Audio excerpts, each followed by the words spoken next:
नमस्कार।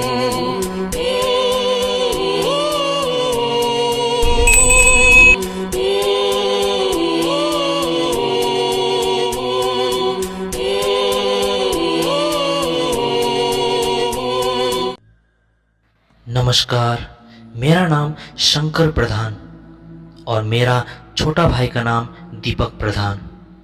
मैं मेरे साथ साथ मेरे भाई का भी नाम इसलिए ले रहा हूँ क्योंकि आज मैं जो कहानी भेज रहा हूँ यह हम दोनों के साथ ही घटा था। बात आज से तकरीबन 12 साल पहले की है। मुझे जहाँ तक याद है ये घटना 2011 में घटा होगा। हम तोदोंग नामक जगह पर रहते थे। शहर से दूर हमारा गांव और ज़्यादातर इलाके जंगल से घिरा रहता था। मैं और मेरा भाई एक ही स्कूल में पढ़ते थे। हमारा स्कूल कच्चे घर का था। हम स्कूल में एक एक बोरी लेकर जाते थे ताकि वहाँ बिछाकर बैठ सकें। स्कूल का निचला ज़मीन मिट्टी ही था और हम उसी मिट्टी पर बोरी बिछाकर बैठते थे और वहाँ पढ़ते थे ताकि मिट्टी का ठंडक हमें ना लगे। समय समय पर हम दो भाई बकरियों के लिए घास भी काटने जाते थे। हफ्ते में सिर्फ रविवार को ही स्कूल छुट्टी होने के कारण सिर्फ रविवार को ही जी भरकर हम खेलने जाते थे। पर कभी कभी घास खत्म होने की वजह से हमें रविवार को भी घास काटने जाना पड़ता था और अगर रविवार के दिन भी घास काटना पड़े तो हम दो भाइयों का मुंह सूख ही जाता था। एक शनिवार हम स्कूल के लिए तैयार हो रहे थे कि तभी मेरी नज़र बकरियों की तरफ गया। मैंने देखा कि घास काफ़ी कम है। शायद कल छुट्टी के दिन हमें फिर से घास काटना जाना पड़ेगा। तभी मैंने सोचा कि स्कूल से छुट्टी के बाद आज हम सीधे घास काटने जाएंगे ताकि कल छुट्टी में हम आराम से खेल सकें। तभी मैंने यह बात भाई को भी कहते हुए हमारे बोरियों में एक एक हंसिया डाल दिया और हम चले गए स्कूल। हंसिया बोरी के अंदर ही था। स्कूल पहुंचकर उसी बोरी को बिछाकर हम बैठ गए जिसके अंदर वो हंसिया रखा हुआ था। अगर मास्टर जी को पता चलता कि हम बोरी के अंदर हंसिया छिपा कर लेकर आए हैं तो बड़ी मार पड़ती। इसलिए हमने वह हंसिया एक बार भी निकाला ही नहीं और दिन ऐसे ही बीत गया। मेरे प्लान के मुताबिक हम छुट्टी के तुरंत बाद जंगल की ओर चले गए। छुट्टी होते होते दोपहर के 4 बज गए थे। जंगल पहुंचते और घास काटते काटते शाम होने लगा था। हम दो भाई घास काटते काटते ऊपर आसमान की ओर भी देख रहे थे। भाई के बोरी में मैंने अपने किताबें और भाई की किताबें डाल दिए थे और मेरी बोरी में हम दो भाई घास काटकर डाल रहे थे। मैंने अंधेरा होता देख भाई को कहा कि अब हमें चलना चाहिए। इतना काफ़ी है घास, कल के लिए चल जाएगा। इतना कहते ही हम दो भाई उठ खड़े हुए। मैंने वो घास वाली बोरी अपने कंधे में उठा लिया और भाई ने किताबों से भरी बोरी उठाई। हम दो भाई चुपचाप प्राकृतिक दृश्य का आनंद लेते हुए चल रहे थे। काफ़ी दूर निकल जाने के बाद हमें सामने दूर से ही एक अजीब आवाज़ें सुनाई दे रही थी। आवाज़ें सुनकर ऐसा लग रहा था मानो कि कोई जंगली जानवर कुछ सूखे पत्तियों पर खेल रहा हो। हम भी उतना केयर न करते हुए आगे ही बढ़ रहे थे। आगे बढ़ते बढ़ते हमें पता चला कि वो सूखी पत्तियों का आवाज़ एक बांस के जंगल से आ रहा है।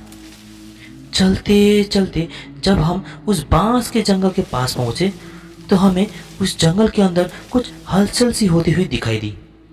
हमें लगा कि कोई जंगली जानवर भी हो सकता है, इसलिए बिना आवाज़ किए हम धीरे धीरे अपने कदम बढ़ा रहे थे। कुछ और नज़दीक जाकर अपने आँखों की पुतलियों को उस बांस के जंगल की तरफ मोड़ा तो हम देखते हैं कि कोई औरत वहाँ नग्न अवस्था में है और वो वहाँ पता नहीं क्या कर रही थी। देखने से तो लग रहा था कि वो या तो बांस की पत्तियां तोड़ रही थी और या तो वो बांस को अपने नाखून और दांतों से कुदेर रही थी। हमने देखा कि वह उन सूखे पत्तियों पर खड़ी है, इसीलिए तब से हमें वो आवाज़ें सुनाई दे रही थी। पहले तो मुझे एक पल के लिए ऐसा लगा मानो कोई पागल औरत है, पर जब मैंने उसके उल्टे मुड़े पैरों को देखा तो मैं समझ गया था कि हम दो भाई आज भारी मुसीबत में हैं। ऐसे उल्टे मुड़े पैर हमने कभी नहीं देखे थे।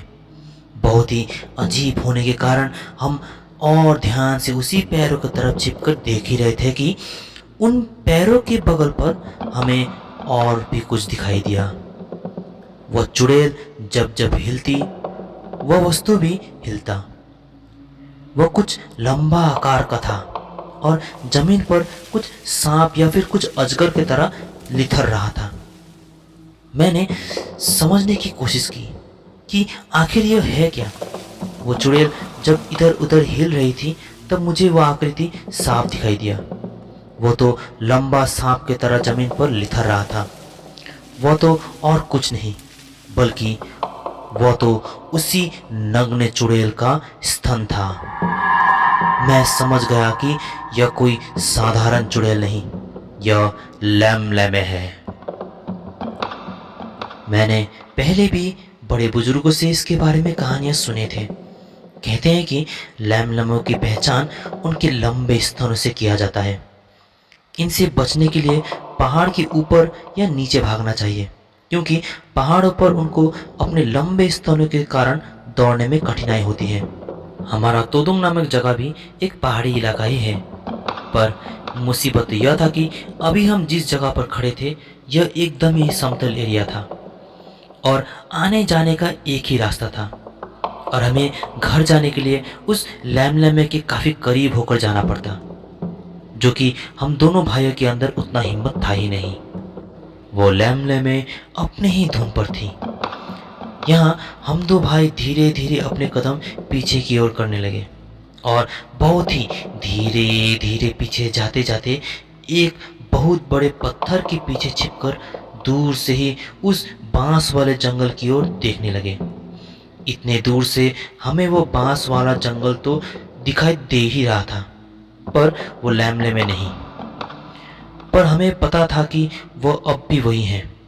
काफी देर तक हम दो भाई डर के मारे उस पत्थर के पीछे ही छिपे थे। कह तो रहे थे हम कि शायद वो चली गई होगी, पर निकलकर घर के तरफ बढ़ने का हम दोनों भाइयों का ही हिम्मत नहीं हो पा रहा था कि तभी वो लैम-लैमे हमें रास्ते पर दिखी। मैं उसे देखते ही तुरंत उस पत्थर के पीछे फिर से जाकर छिप गया। वो रास्ते पर चल रही थी और हमारे ही तरफ आ रही थी। हमने पत्थर के पीछे हमारे किताबों और घास से भरे बोरियों को छिपा दिया और चुपचाप उसी पत्थर के पीछे छिपे रहे। वो काफी दूर थी। अपने भारी और लंबे स्तनों के कारण वो झुक झुक कर चल रही थी। मैंने देखा था उसे। वो अपने लंबे स्तनों को अपने हाथों पर लपेटे हुए आ रही थी। वो देखते ही देखते हमारे काफी करीब पहुंच गई थी। उसके वह घिसते हुए पैरों की आवाज हम दो भाइयों को साफ साफ सुनाई दे रहा था। देखते ही देखते काफी अंधेरा हो गया था और आवाज सुनकर ऐसा लग रहा था मानो वो हमारे काफी करीब आ गई है। मैं बहुत डर गया था। मेरा भाई तो डर के मारे चुपचाप अपना सर मेरे पीठ के पीछे टिकाया हुआ था। मैंने घास वाले बोरी से एक हंसिया निकाली। वो आवाज सुनकर लग रहा था वो हमें बस पार कर रही है। तभी जैसे ही उसकी आवाज आना बंद हुआ, मैं और मेरा भाई झट से उन बोरियों को वहीं छोड़कर भागने के लिए निकले। तभी बाहर निकलकर देखता हूँ कि वो हमें पार तो कर गई थी, पर ज्यादा दूर नहीं निकली थी। हम दो भाइयों को अचानक निकलता देख वो लैम-लैमे हमें बड़े ही आश्चर्य से देखने लगी। मेरा भाई तो सीधा उसे देखे बिना ही भाग खड़ा हो गया, पर मैं उसका वो अजीबोगरीब रूप देखकर एक सेकंड के लिए वहीं अकड़ सा गया। मेरे सामने एक नग्न अवस्था में एक औरत खड़ी थी, जिसके पैर उल्टे थे और वो अपने लंबे स्तनों को अपने हाथ पर लपेटे खड़ी थी। उसके वो काले लंबे बाल, चेहरा तो किसी साधारण औरत की तरह ही लग रही थी। पर मुझे देखकर जब उसने अपनी उंगली मेरे तरफ मोड़े और अपना मुंह खोला तो उसके वो नुकीले दांत देखकर मैं डर के मारे चिल्लाया और उसी डर के मारे मेरे हाथ पर जो हंसिया था वो मैंने उसकी ओर दे फेंका और पीछे बहुत तेज भागने लगा। जब मैं भाग रहा था पीछे से बहुत ही बड़े बड़े पत्थर हमारे पास गिर रहे थे। वो लैम में ही उस पत्थर को पीछे से मार रही थी और बहुत ही भयानक आवाज भी निकाल रही थी।